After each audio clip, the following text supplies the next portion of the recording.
Yeah, good morning. In our last class, we are discussing the congestion control algorithms. That is how a congestion control algorithm will be there in a TCP. In first, as a first algorithms, we have discussed that additive increase and multiplicative decrease. How an additive increase will be there initially with an source congestion windows. We have seen that. That is how I have told you that.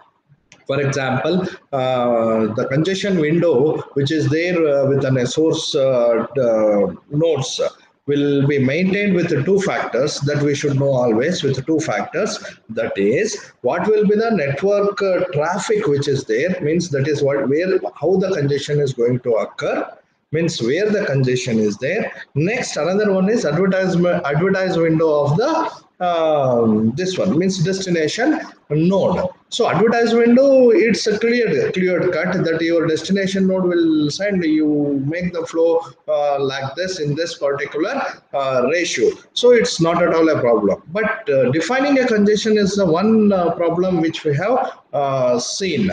So, if congestion is not at all occurred, before itself controlling the flow of the packets is not at all useful. That means you are not utilizing the bandwidth, you are not utilizing the bandwidth in a full ratio, that is in a full extent you are not utilizing that particular bandwidth. To utilize the bandwidth fully, that means to increase the throughput, what you have to do, the packets whatever is there, it should be sent more from the source. But okay, we'll send more from the source. Automatically, n number of sources will be there, and it will be keep on sending to utilize the bandwidth. It will keep on sending the packets more. But if congestion occurs, what to do? So this is a problem arises. For this, there is an algorithm which we have discussed in a last class. That is an additive increase and a multiplicative decrease. What is this additive increase?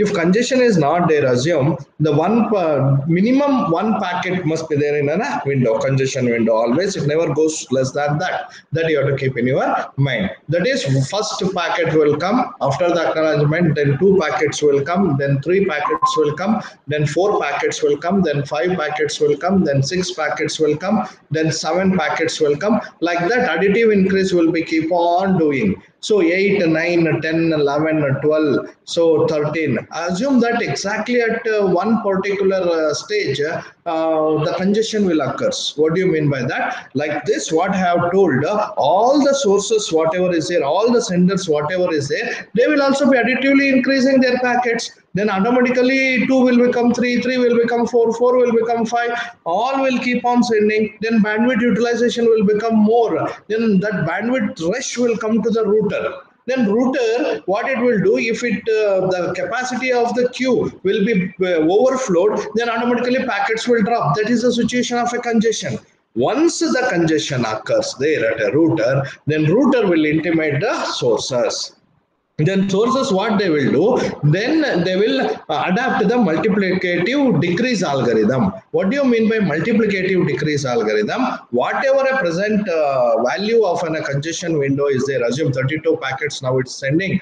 Once a congestion occurs, then the information comes from router to the all sources, means where the sources is connected to that particular router. So it will message will come. Then automatically what they will adapt the multiplicative decrease. What is multiplicative decrease here? If 32 is there, the value will be cut down to 16. Then 16 is there, even though congestion is there, then it will be cut down to 8. Even though congestion is there, it will be cut down to 4. Again, it will be cut down to 2. Again, it is 1, not less than 1. So like this, multiplicative decrease algorithm will be applied based on a congestion control. I think that we have discussed in a last class. You understood? I conclude once again. Very simple it is. Additive increase means we can't predict the congestion. Assume that the congestion is not there at that particular time. To utilize the more of the bandwidth, to get a more throughput, what we will do, we will increase the congestion window size. Sending of packets will be increased. How it will be increased? Additive increase it will be done. 1 will become 2, 2 will become 3, 3 will become 4, 4 will become 5, 5 will become 6, 6 will become 7, 7 will become 8. Like this, it will keep on on increasing all sources which is connected to the router. Once a congestion occurs, then automatically multiplicative decrease algorithm will be adopted. What is that? At that stage, what is the congestion window size of all the sources connected to the router? That will be cut into the off until congestion cuts, congestion gets relaxed. So in this way, additive increase and multiplicative decrease algorithms will work. Is it enough there to utilize the bandwidth? Additive increase is not, assume that the congestion is not at all there, the entire bandwidth is free. Now, to apply a condition additive increase, if you are applying a additive increase in middle of the traffic or in middle of the packet sending, or starting, not in a starting, in a middle stage of the packet sending and all process and all, it will be good enough. But in beginning and all, additive increase is not enough to utilize the full bandwidth. So what algorithm we should utilize there? For that, we are going to utilize a slow start algorithm. What do you mean by slow start algorithm here? Here, to utilize a more bandwidth, instead of additive increase, we'll go for an exponential increase. What is this exponential increase? What slow start will do? It will start with 1, 1 will become 2, 2 will become 4, 4 will become 8, 8 will become 16, 16 will become 32. So actually, how this slow start algorithm will work? It will work in a beginning stage. Now, if I will share this particular PPT here, you can understand clearly how this particular slow start will work.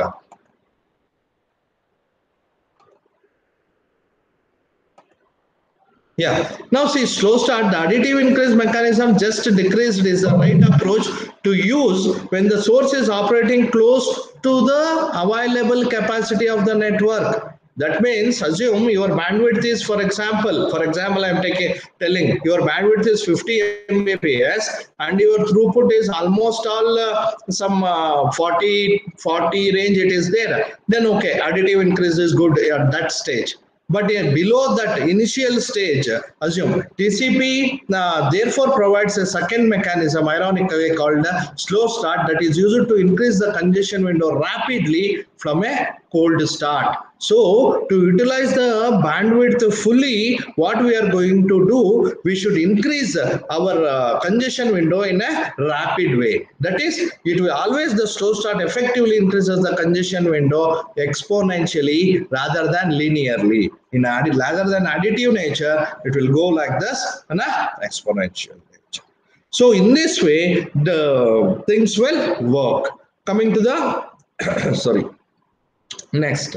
Specifically, the source starts out by setting a congestion window to one packet, as I told you. When the acknowledgement for this packet arrives, the TCP adds 1 to the congestion window and then sends 2 packets. 1 will become 2. Upon receiving the corresponding 2 acknowledgements, then 2 will become, next it will send 4 packets, as I told you. Like this, it will be keep on. The end result is that TCP effectively doubles the number of packets it has in transit every RTT.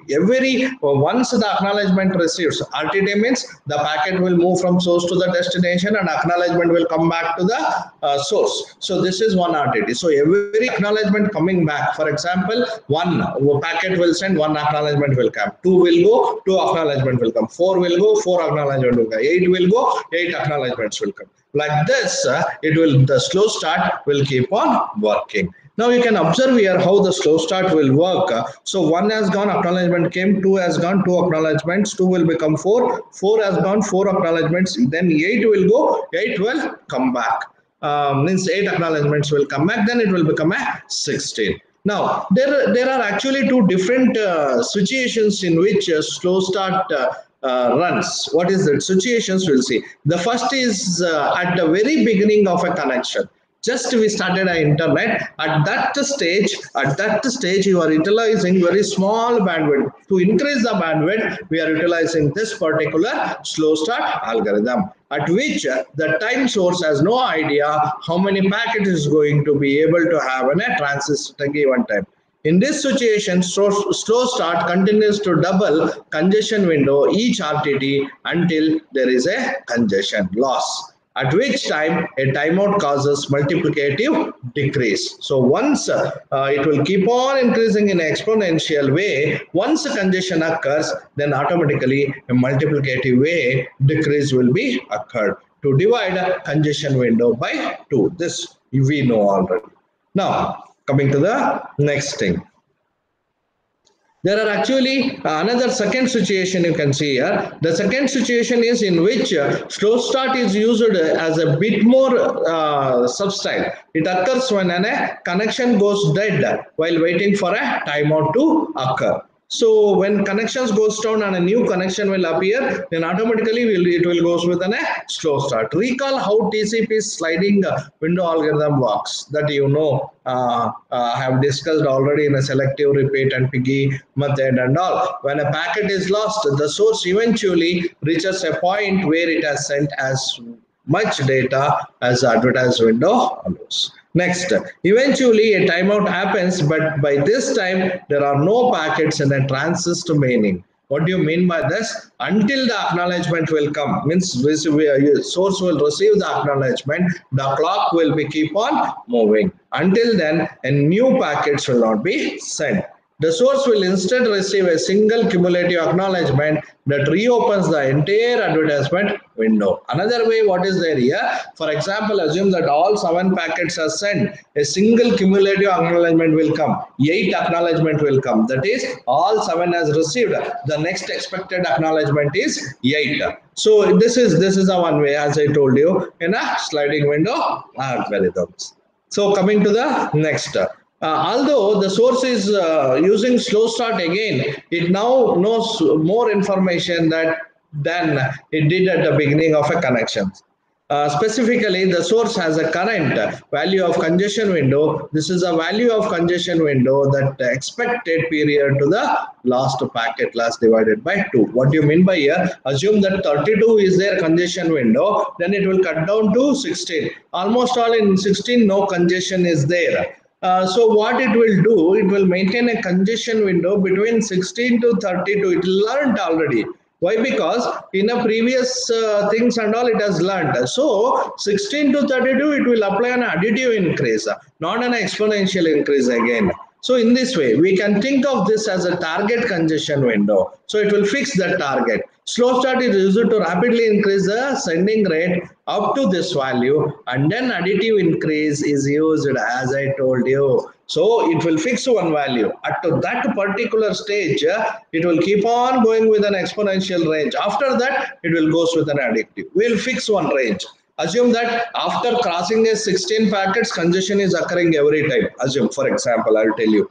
That is, in a slow start, after 16, that is 32. Once 16 packets gone, next 32 packets will go. So once 32 packets gone, the congestion will occur. Then when it multiplicative decrease is applied, then it will cut down to 16. Congestion is released. That means, think generally. That means congestion is always occurring from 16 to 32 only. So what to do now? Now what happens, we'll instead of applying again the slow start at 16 stage, so target we have fixed, yes 16, up to 16 exponential is good. After 16 we'll go with additive, 16 will become 17, 17 will become 18, 18 will become 19, then so it will take some time. Like this if you do, the congestion will not occur. Slow start is used to rapidly increase the sending rate up to that particular mark. Coming to the next, notice that we have a small bookkeeping problem to take care of. In that, we want to remember that the target congestion window resulting for a multiplicative decrease. So always we should fix that margin level we should fix. Once it reaches that margin, then it should go with additive increase. Even though there is a congestion, then it should cut down again to the half of its window size. Like that, we should do. To address this problem, TCP introduces a temporary variable to store the target window, typically called congestion threshold. This is very much important. Underline that. That is congestion threshold. In a congestion window, a congestion threshold will be fixed always. Once that threshold value has been reached with a slow start, then automatically additive increase will be applied. Even though congestion is there, then multiplicative decrease will be applied. Coming to the next.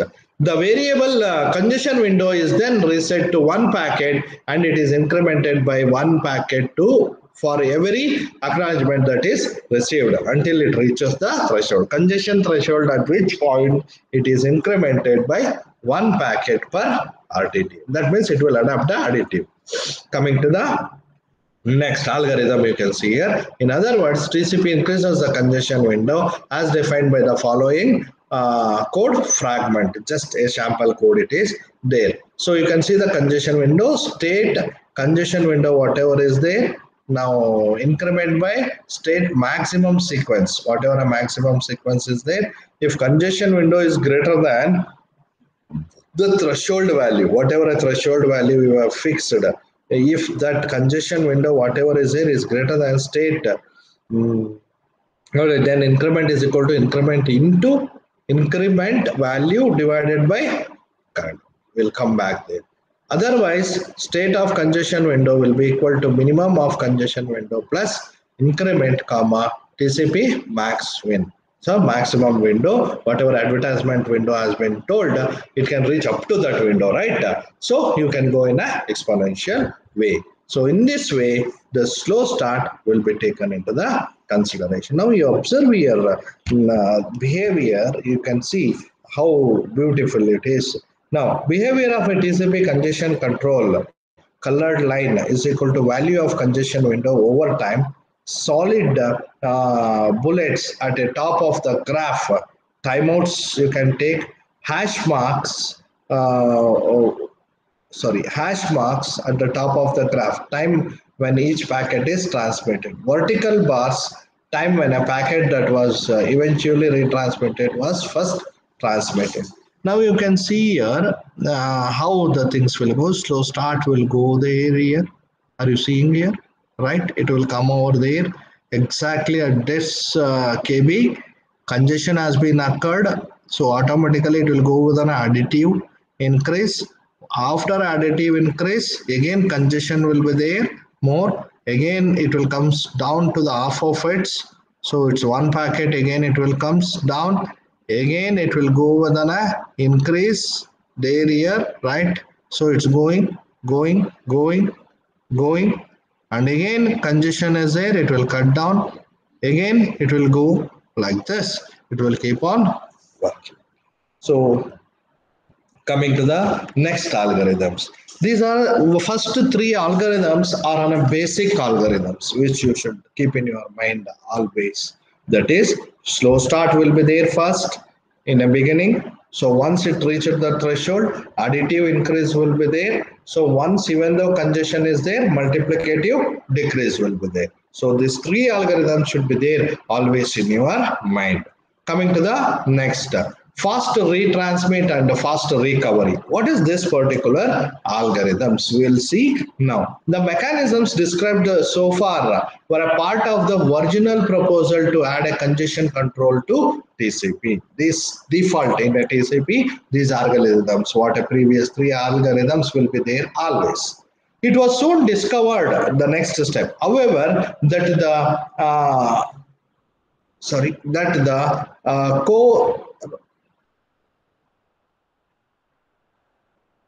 cross-graded implementation of a TCP timeouts led to a long periods of time during which the connection went dead while waiting for a timer to expire. So because of this, a new mechanism called fast retransmit was added to the TCP. Observe the problem here. What is the problem here? It was soon discovered that in a case of a timeouts, in a TCP timeouts, it will lead a long time to wait for a TCP which went dead while waiting for a timer to expire.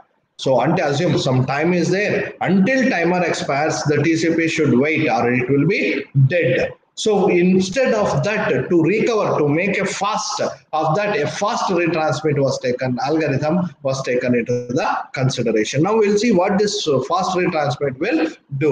Fast retransmit is a heuristic that sometimes triggers the retransmission of a dropped packet sooner than the regular timeout mechanism. What do you mean by this? This is important. See here.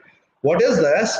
The whatever the transmitting packet is there, so acknowledgement is not came, assume that, so it has been dropped, a previous one. Suddenly, within a meanwhile, for which the acknowledgement is waiting, previous packets what it has been topped, that retransmission will be done here automatically. So in a meanwhile of that timeout waiting for an current packet.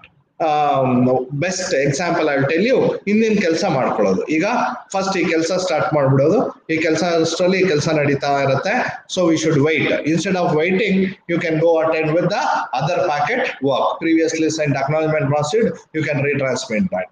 So like this, you can utilize the bandwidth as well as, and the sending of a packets will also become very fast.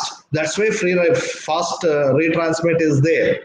Coming to the next thing, for the idea of the fast retransmit is straightforward.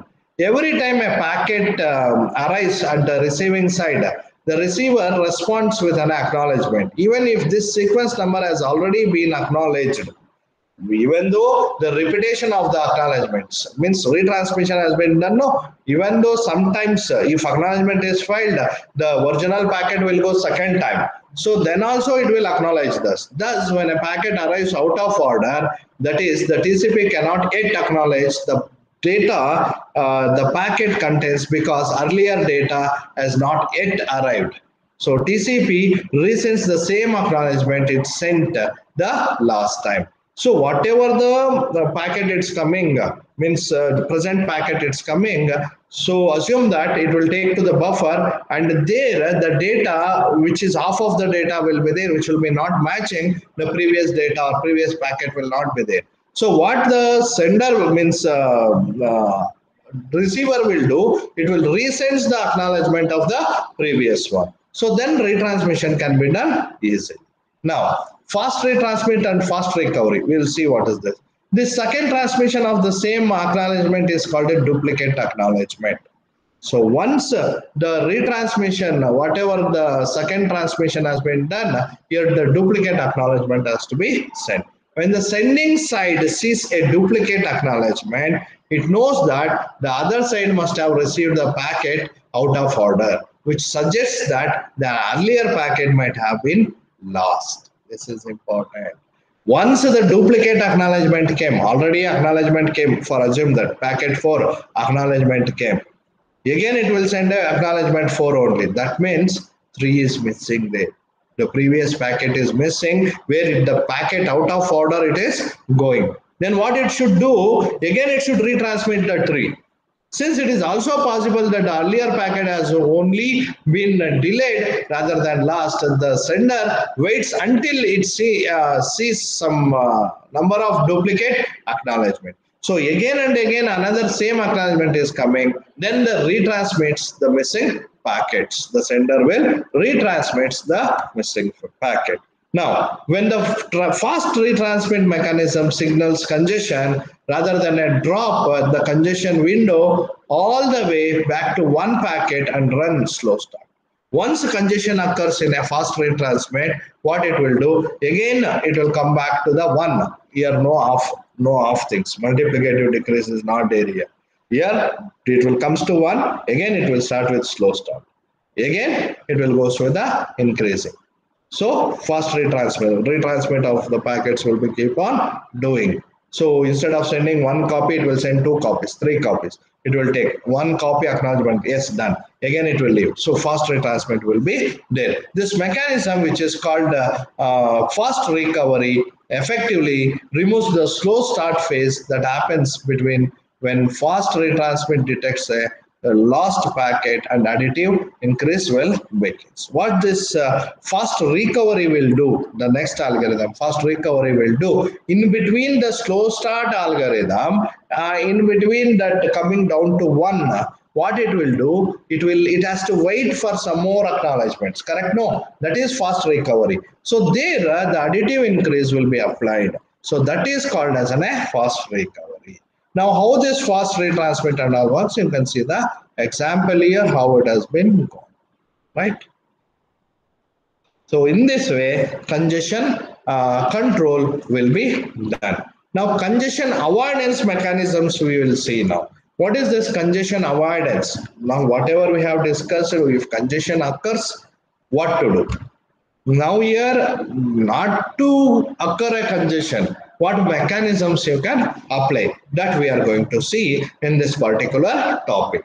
It is important to understand that TCP strategy is to control congestion once it happens, as opposite to trying to avoid congestion in the first place. In fact, TCP repeatedly increases the load it imposes on the network. Correct. We have seen that repeatedly it will increase in an effort to find the point at which the congestion occurs, and then it backs off from that point. So it will fix the threshold, it will backs from that particular. An appealing alternative, but one that has not yet been widely adapted, even though we have not adapted this avoidance mechanisms widely, is to predict when congestion is about to happen.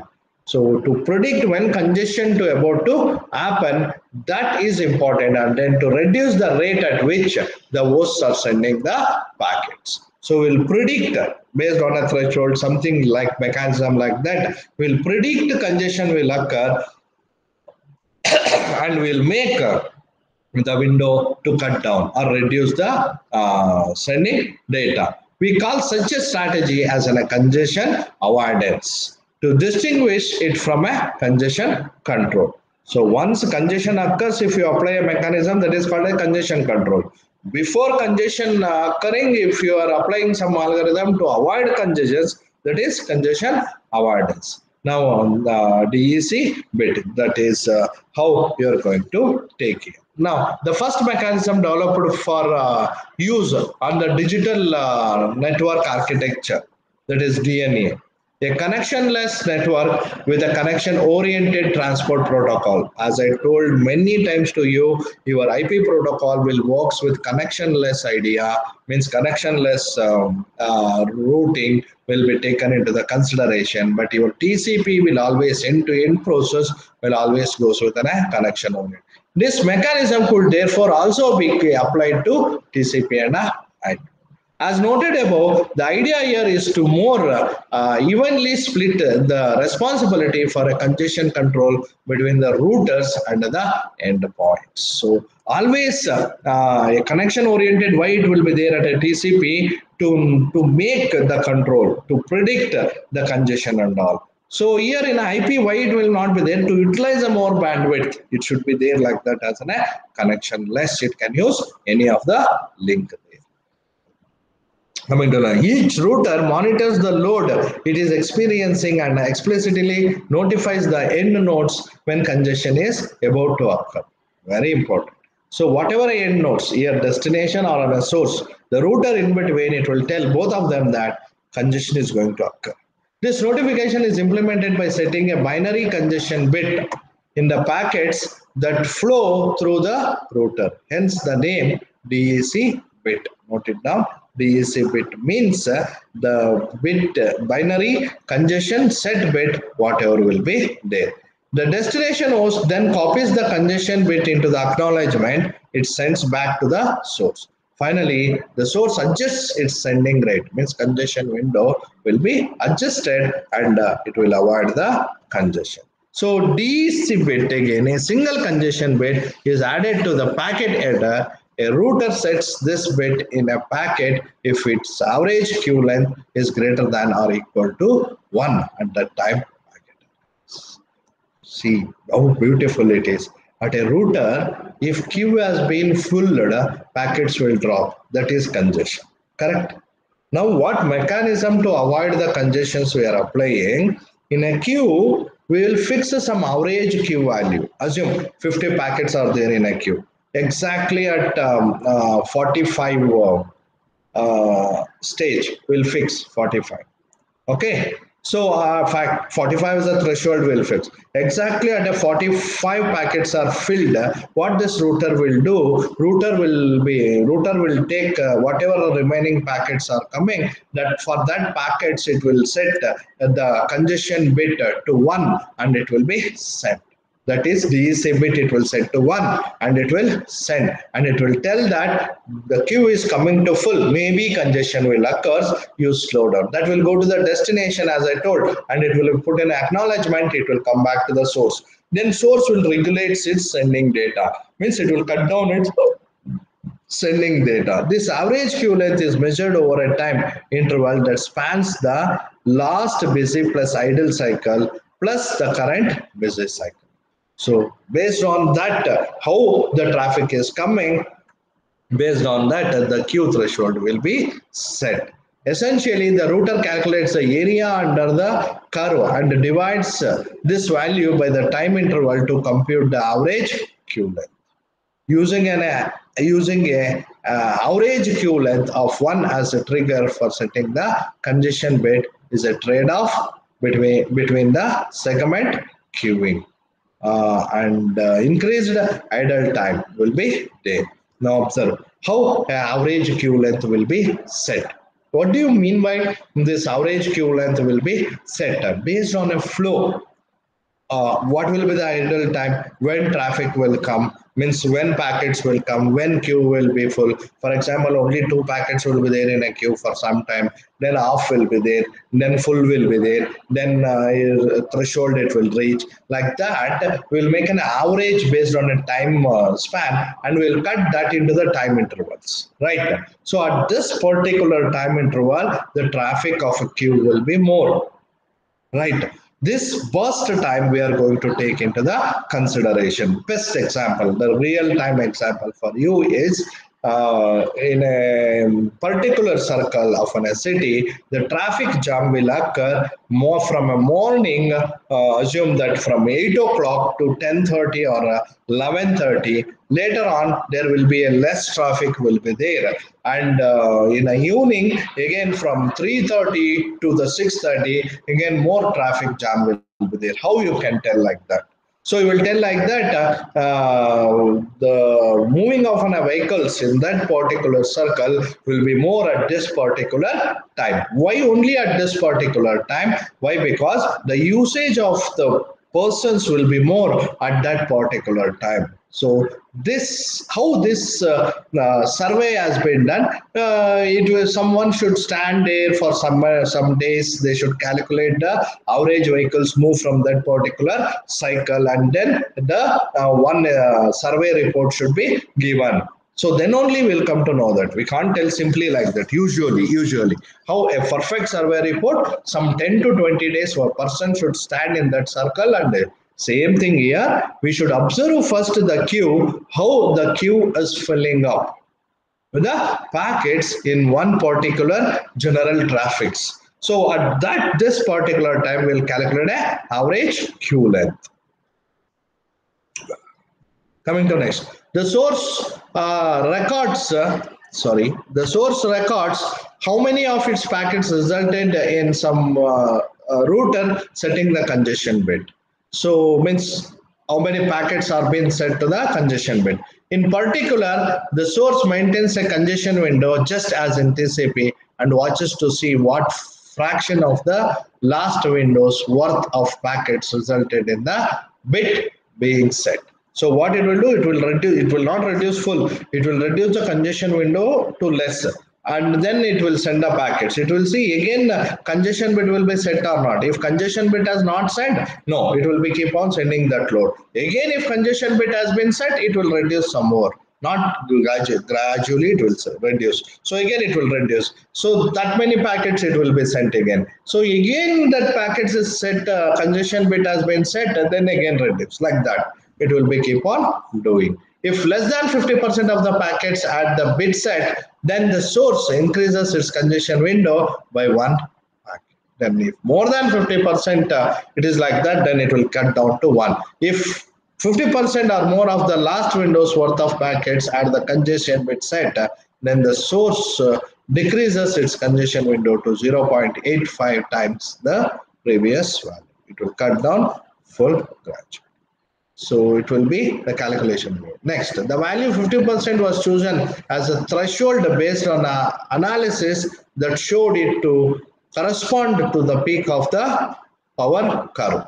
The increase by 1, decrease by 0.85 rule was selected because additive increase, multiplicative decrease makes the mechanism stable always. So additive increase and multiplicative decrease is good. Now, coming to the Q length, you can see here how a Q length will be taken into the consideration, how a cycle will be taken. So, first cycle and a second cycle, average time interval is there from year to year. Now, see how it's going, maximum Q length, it will come over there and it will come down. So, again, it will go here and it will come down. The average Q length is increasing based on a time interval. The peak points are here, you can take this. So the current time is like this, right? Coming to the next. Congestion avoidance mechanism in that RED. What is this? Random early detection. So random early detection is our the WET algorithm, means how this detection will be done before itself. It is an avoidance algorithm. For this, you need a AQM. That is active queue management must be done at a router. What is this active queue management should be done? I will tell you like this. RED how it will work, I will tell you. A queue will be there. For a queue, minimum threshold and maximum threshold will be taken into the consideration. Are you getting what I'm telling you? A minimum threshold and a maximum threshold will be taken into the consideration. Until the minimum threshold, you can use slow start. It will come. Once minimum threshold is there, you can go with the additive increase. Once it touches the maximum threshold, then what it will do, it will intimate that to the source, means via destination, it setting a bit, setting a congestion bit, it will intimate to the source that you cut down. Before intimating the source, it never tells all the sources. In a previous cases, all the sources it would have told. Correct? No. But here in random early detection, it never tells all the sources. Assume some 10 sources are there. Randomly it will pick one and it will send a message to that window will be multiplicative decrease will be adapted to only that source. Then it will see congestion is controlled.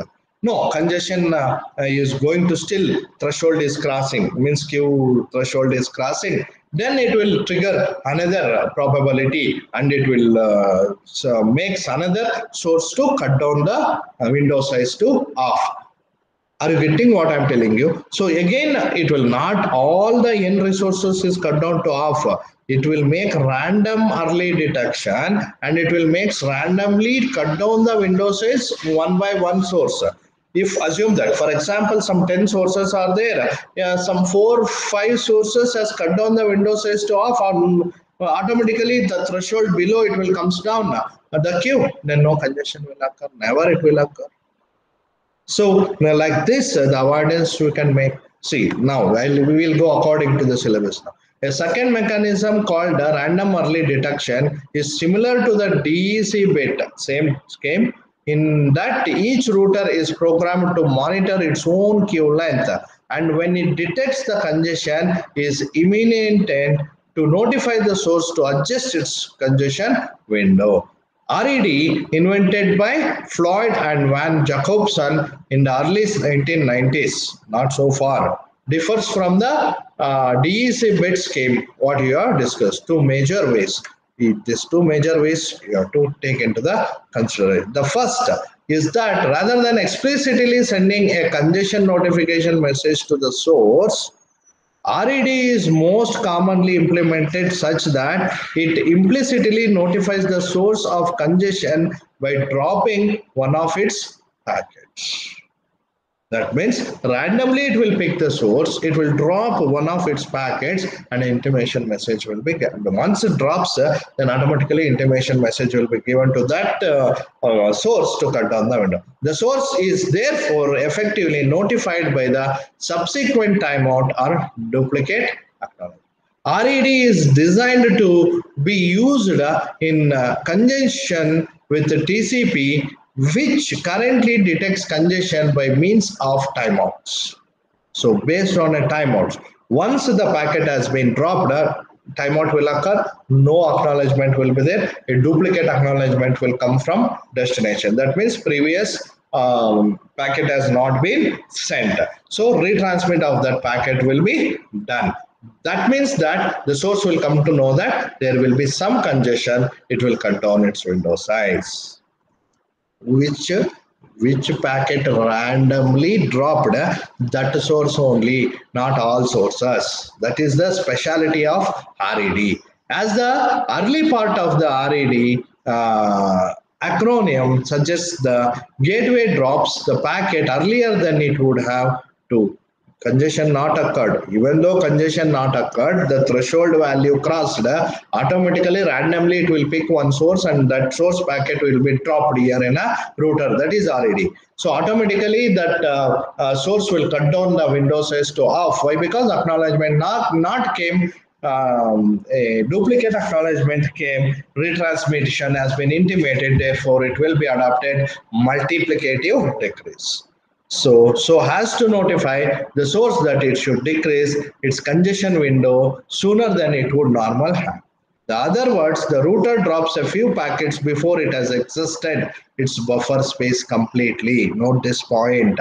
We have not reached the end of the queue. Still at a threshold part itself we are dropping. So has to cause the source to slow down with the hope that this will mean it does not have to drop lots of packets later on. That is important. Later on, dropping all the packets instead of that, once the threshold crossed, it will drop one, it will pick one random source and it will drop that random source packet, intimating that you cut down your window size. Still, it is crossing the threshold. Again, it will pick another source and it will make slack. Coming to next, the second difference between RED and DEC bit is in the details of how RED decides when to drop a packet and what packet it decides to drop. So that is the thing. To understand the basic idea, consider a simple FIFO queue rather than wait for the queue to become completely full and then be forced to drop each arriving packet. We could decide to drop each arriving packet with some drop probability. Underline this, P of X, drop probability. How drop probability you are calculating P of X, I will tell now. Whenever the queue length exceeds from a drop level. This idea is called early random drop, RED. So the RED algorithm defines the details of how to monitor the queue length and when to drop a packet. Are you getting now? So my monitoring of a queue will be done here. Usual queue, what it will do, FIFO queue, after queue filled, the tile packets will be keep on dropping. But in RED, it's not like that. Early itself, it should watch its queue. So it will make a packet drop, taking random into the consideration. Then how it will be done? So come back here. First, RED computes an average queue length. So that is important. Using a weighted running average similar to one used in a original TCP timeout computation. So average queue length will be calculated. 1 minus what a weight is there, packet size, into average length plus weight into the sample length, what you are taking. In most software implementations, the queue length is measured every time a new packet arrives as the gateway. Encoding, decoding, encoded, decoded, like that. In hardware, it might be calculated at some fixed time arrivals. Now, come back. How the thresholds will be fixed. Observe what I told, same concept. Second, the RED has two queue length thresholds that trigger certain activity, minimum threshold and a maximum threshold. When a packet arrives at the gateway, RED compares the current average queue length, so of that line, which these two thresholds according to the following rules. If average length is less than or equal to minimum threshold, queue the packet. Means consider that packets known. If minimum threshold is less than average length is less than, means it is in means if average queue length is greater than the minimum threshold and it is less than the maximum threshold, calculate the probability P in between. So what is this probability P? Drop the arriving packet with probability P. That I told you. See, minimum threshold and a maximum threshold is there. Am I right? Once the packet, until the minimum threshold, no problem. You keep on taking a packets, not an issue.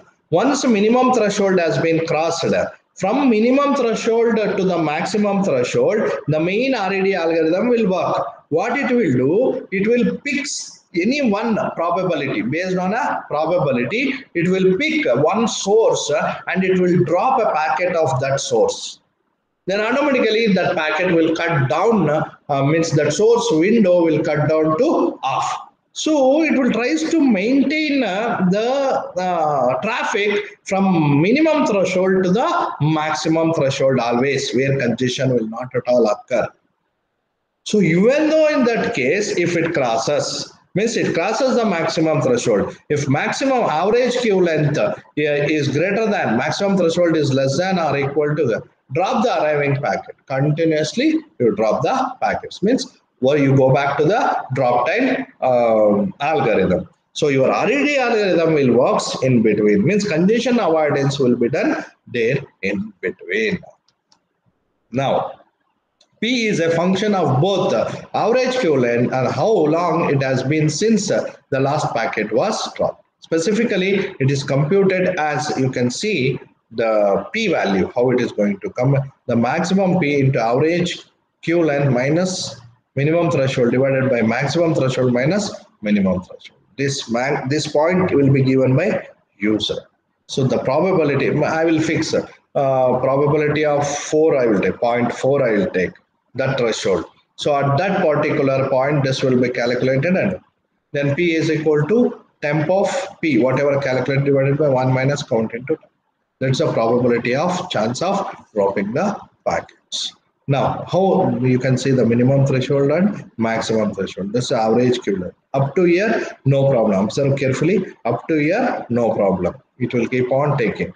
Once it takes from minimum threshold to maximum threshold, whatever packets will come, in these packets of different flows, it will take any one particular flow, means of a packet, probability of a packet it will take and it will drop that. Once it's dropped that, you know how a window will be reduced of that source. So it will drop that particular packet. So that will be done between this minimum threshold and a maximum. Assume that even though congestion, means even though it's keep on filling, traffic is more, even though it's keep on filling, once it crosses the max threshold, continuous drop of the packets will be done. So that is RED. Now, you see this is the best example which you can see. See, I fixed this probability range here in a 1, assume that 0.4 we are fixing. So minimum threshold, whatever is there. So minimum threshold up to here, that probability chance, whatever we have taken, we'll pick one probability and we'll drop it. It's your value which you are going to take 0 to 1. You can take up to 0.6, you can take 0.4, you can take 0.8. So that is from minimum threshold to that probability of maximum threshold, whatever is there. So this is a random early drop of the packets will be done. Once max thresh has been reached, then automatically continuous drop of the packets will be there. That is probability will be 1 always. If probability will become 1, the continuous drop of the packets will be there. Then source based congestion avoidance. So that we'll discuss in the next coming class. So I think in the next coming class we will complete this particular model. So tomorrow I am going to take a lab class for you. Stop sharing. Yeah, tomorrow I am going to take a lab class for you. That is NS2 program number 3 and 4 I will complete. 3 and 4 if I complete, and only 2 programs will be remaining. The 2 programs I will complete in another week time, whatever is it. Tomorrow, even though it's a Sunday, I will complete 2 programs, program number 3 and a program number 4. And 5 and 6 I will do in a next coming classes. Okay, so you be ready. Tomorrow also I will send you the link, and this video will be uploaded in a YouTube as well. Um, Thank you very much. Thank you. Thank you, sir. Okay.